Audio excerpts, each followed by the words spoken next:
Good morning, everybody. Welcome back. How was your weekend? I bet you were outside enjoying this beautiful spring weather. It was gorgeous. So before we get started, I just want to tell you how much I have enjoyed watching the Flipgrid videos on how I got flattened. I have laughed and laughed. I just think they are hilarious. Did you know that I have been run over by a steamroller? I've been flattened by a rolling pin while baking. I got flattened at the buffet while reaching for my favorite sweater. So keep them coming. I just love them. They are super funny.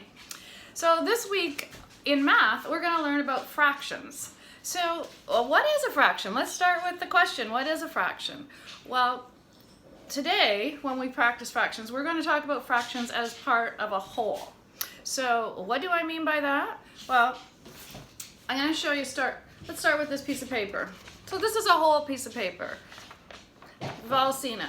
Now, if I take this piece of paper and fold it into two equal parts, and that word equal is important because with fractions, the pieces need to be equal. I now have, you can see the fold down the middle, I have now folded this whole piece of paper, if it'll cooperate, into two halves. 1/2 and 1/2. But it's still, together, is a whole piece of paper.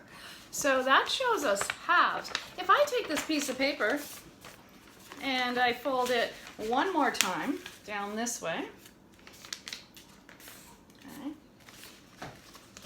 and then I unfold it, you can see that I now have 4 equal sections. 1, 2, 3, and 4. So now my paper has been folded into quarters or fourths. So if we were to think about how to write that, okay, halves are, we have 1/2 and 1/2. So what this is saying is that one part of two pieces. The top number tells us the number of parts. The bottom part tells us the number of pieces altogether. When you get up into the higher grades, you will call, this top number will be called a numerator and the bottom number is a denominator. It's great to know that now. It's great practice, but it's more important that you understand just what fractions are, okay? When I folded my paper into 4 pieces, I then created quarters. So this was 1 out of 4, this was 1 out of 4, 1 out of 4, and 1 out of 4. So altogether, it was a whole piece of paper, but each section was 1/4 or 1/4. Either way is correct.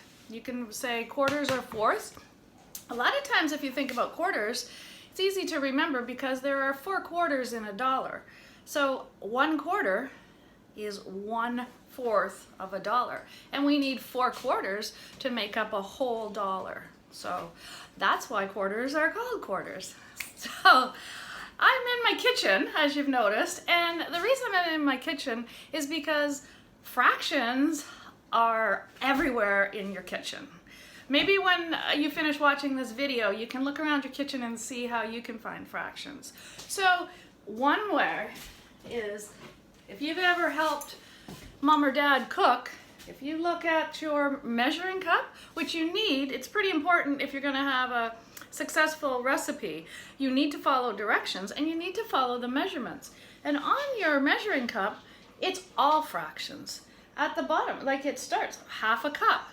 If you put in 1/2 cup of flour, and it calls for 3/4 cup of flour, your recipe might not turn out. So you want to follow directions and you want to follow the fractional amounts that are on your cup. I bet you've all used these.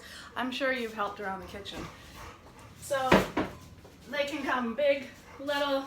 My little one, you can hardly, I use my big one because my little one is so used you can't really see the fractions on it. So another, move my knife over. Another way we use fractions is when we're making sandwiches. So I have a whole piece of bread here, right here. If I cut it in half, I still have a whole piece of bread, but now I have 2 equal parts. So I have halves, 1/2, 1/2. Together makes a whole.